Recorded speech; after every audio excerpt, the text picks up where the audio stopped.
systems, how they try to channel what they call red pill rage into resilience and forge a path forward. We've talked about this red pill rage before, and our listener makes an incredibly honest admission about relishing in the suffering of women on shows like Fresh and Fit. Yeah, this is an incredibly honest and self-aware admission, really revealing the depth and the raw nature of the wound. It takes courage to admit that. Our listener admits to relishing in watching women on Fresh and Fit being, in their words, roasted by Myron, just with the truth. They identify these women with the same kind of women who were denying me jobs 30 years ago. So it's a form of payback, almost. Almost. They recognize this vicarious satisfaction as a form of pornography, highlighting the primal satisfaction derived from witnessing what, for them, feels like deserved suffering, a long-delayed justice.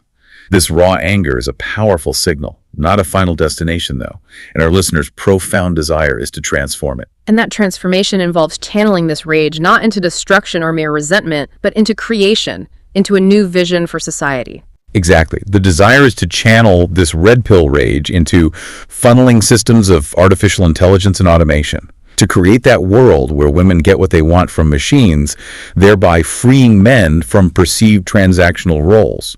This is a strategic mindset, not just an emotional outburst. It's about engineering a new system, building a fictional world, a podcast, even a social simulation game that addresses the emotional costs of misunderstanding and misvaluing men. Using the anger as fuel. Precisely. It's a powerful, albeit often raw, impulse to build a better system when the current one feels rigged. It demonstrates a profound resilience to convert deep personal pain into constructive purpose and visionary action. This entire journey from feeling perpetually out of sync to finding faith has also profoundly reshaped our listeners' most fundamental beliefs, hasn't it? Particularly around childhood and parenthood, which they once viewed as inherently selfish acts. Yes, this really reflects the deep impact of their past wounds on their most fundamental beliefs about life's purpose and human connection. It's a huge shift. Our listener once believed that having children was the most selfish thing people do, seeing it as simply a reward for achieving physical gratification, a free slave for the parents.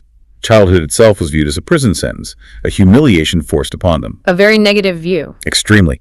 Adulthood, in their framework, was an invitation-only exclusive club where a person became an adult when offered sex. They resented that women, as gatekeepers, could invoke their adulthood whenever they wanted, while men were constantly expected to prove themselves. They saw the denial of sexual gratification and thus adulthood as the epitome of sadism. This profound frustration led to a particularly harsh and cynical view of women's societal role based on that framework. Indeed.